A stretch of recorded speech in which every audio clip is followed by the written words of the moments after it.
Cet après-midi, encore une fois malheureusement sous la pluie. Merci à nos amis musiciens qui ont trouvé un abri au moins, mais qui peuvent rester ici au chaud. Eh bien, nous allons commencer cet après-midi. Vous avez devant vos yeux la cloche que nous allons offrir à l'Ermitage Saint-Livier, qui vient enfin d'être déroulée. Cette cloche devrait être bénie demain matin à la messe par Monseigneur Raffin. Et tout de suite, nous allons en faire l'expertise musicale. C'est M. Tarozzi qui va procéder à cette analyse, qui sera un petit peu l'illustration de sa conférence de tout à l'heure. Je vais à nouveau lui laisser la parole et vous aurez l'occasion de voir le matériel avec lequel on procède à l'analyse de cette cloche. Et nous allons, pour la première fois, bien l'entendre sonner, puisque nous allons la faire teinter pour entendre le son qu'elle va bien vouloir nous donner. Mesdames et messieurs, donc on va procéder là à l'expertise brute de fonderie de la cloche. Vous voyez que la cloche n'est pas encore très belle à regarder. Elle est marquée par la suie de l'argile brûlée. Elle n'est pas encore nettoyée, il n'y a pas encore eu le travail de ciselage, mais celles et ceux qui sont dans les premiers rangs peuvent déjà observer sur la partie haute qu'on peut lire toutes les inscriptions. Ermitage Saint-Livier, et en latin ex dono fidelium ecclesiae Marsali, donc un don des fidèles de l'église de Marsal. Il y a au milieu de la robe de la cloche la représentation du buste du martyr local Saint-Livier. Il y a une deuxième inscription qu'on peut moins bien lire en partie basse, mais qui sera parfaitement lisible demain, une fois qu'on aura nettoyé, brossé la cloche.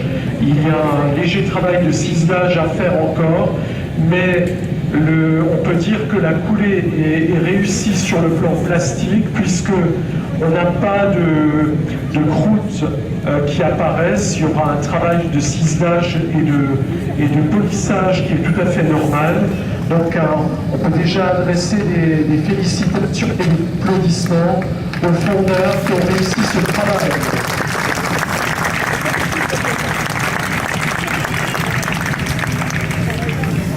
Je vais procéder à la première analyse musicale de la cloche. C'est une cloche qui, si elle sonne juste d'emblée, on pourra dire qu'on assiste à un miracle. En général, il y a un petit travail d'accordage à faire. Le ciel est avec nous, c'est bien. Je vais procéder à l'analyse du ton de frappe. Normalement, il est prévu que la cloche donne la note si bémol. Elle va sonner exactement à l'octave de la cloche dédiée à Saint-Livier, qui sonnera également à l'église. Je vais demander à M. Calcaterra, président du conseil de fabrique, de bien vouloir teinter la cloche en la frappant exactement au point de frappe, 3 fois.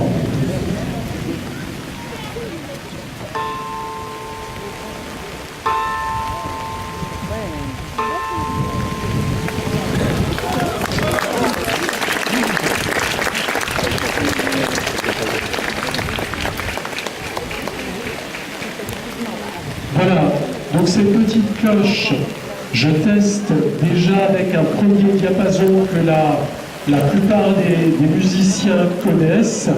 Donc, nous avions prévu que cette cloche puisse sonner autour d'un si bémol de la 4e octave.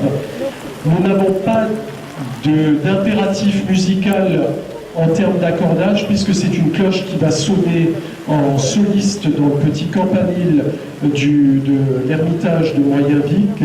Je vais à présent faire l'analyse. Donc je prends un diapason plus adapté.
Voilà, donc je viens de procéder à la première analyse du ton de frappe avant l'accordage. On est bien sur une note si bémol, légèrement, c'est pas un si bémol accordé au 440, mais si bémol moins 8/16e de demi-ton. Donc musicalement, le travail est tout à fait réussi. Il n'y a pas de souci pour la cloche. Il faudra simplement donc à présent faire le nettoyage complet et ensuite l'accordage des harmoniques. Mais en tout cas, la première expertise est tout à fait probante. On peut dire que la cloche est réussie. Voilà, bravo.